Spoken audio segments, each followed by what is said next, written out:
Denver 7 On Demand is brought to you by Ferguson and BAC Appliance Center, the best in bath, kitchen, and lighting for your home.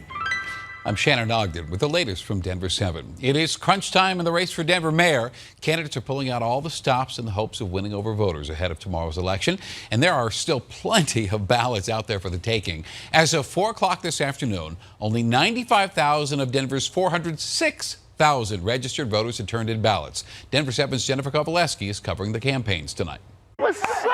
How you been? Denver's highly contested mayoral runoff is no longer a marathon, but a sprint to the finish line. It's knocking on every door. It's making every phone call. Incumbent Mayor Michael Hancock is vying for his third term. And I'm calling for the Jamie Gillis for Denver Mayor campaign. While political newbie Jamie Gillis is pushing to become Denver's first female mayor. So it's about staying focused and just taking it home tomorrow night. The 27-day runoff, which began focused on Denver's growing pains, quickly morphed into a battle of personal integrity, fueled by negative attacks. And all of our big projects are over budget. I would love for you to name a project that's over budget.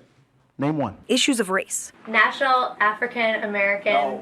And sexual harassment. And after looking at him last night, I just look at him as a pitiful, desperate liar. And I'm sorry for that.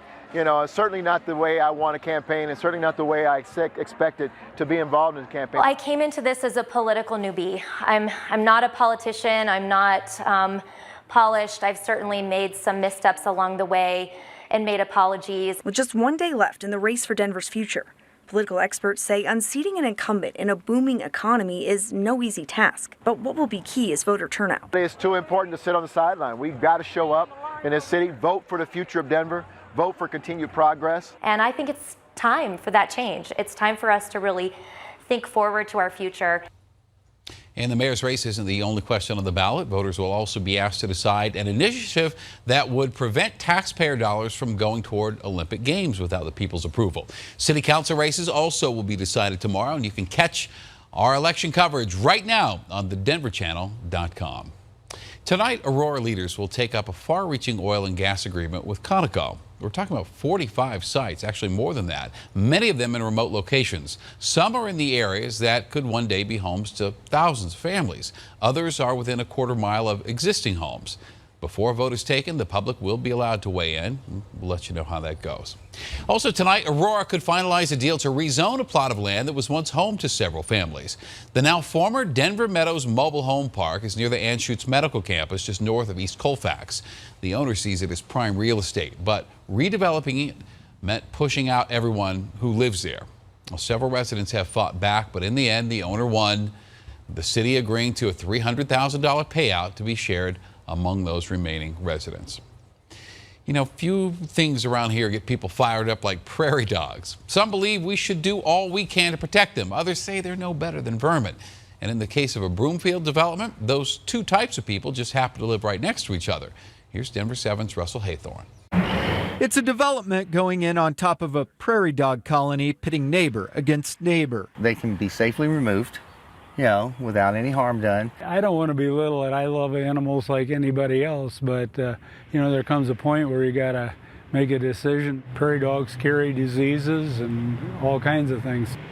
These earth movers are making way for what will soon be a new RV and boat storage park on the Weld County side of the Broomfield County-Weld County fence line. We've got a beautiful view of Long's Peak. Alex Keeler knows he's about to lose part of his view, but he's more upset about the prairie dogs. He says the excavation company said it would not kill any of the animals. How does that make any kind of sense? All right, so what you're saying is you won't kill them, you know, with your scraper because you're not going to dig down that deep, but you'll just bury them? The owner of the property, Greg Fantle, tells Denver 7 he spent 3 years mitigating the prairie dogs. In accordance with state law, he hired a state-licensed company called Rocky Mountain Wildlife Services to humanely exterminate the rodents. Despite those efforts, some of them kept coming back. In fact, one neighbor tells us that the owner has taken painstaking measures to keep the prairie dogs out, including taking this wire 3 feet underground. Keeler believes it would have been more humane to relocate the critters. I would have liked to have seen some type of effort made, you know, to remove, you know,